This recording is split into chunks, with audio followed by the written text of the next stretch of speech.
and Indianapolis has issued a tornado warning for northeastern Henry County until 8:45 p.m. Eastern Daylight Time.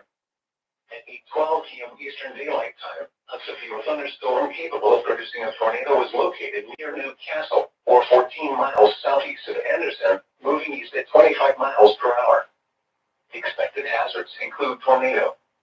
This is a radar-indicated threat. The following impacts are expected. Flying debris will be dangerous to those caught without shelter. Mobile homes will be damaged or destroyed.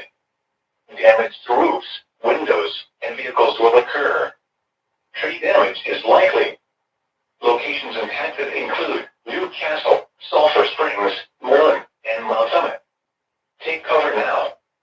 Move to a basement or an interior room on the lowest floor of a sturdy building. Avoid windows.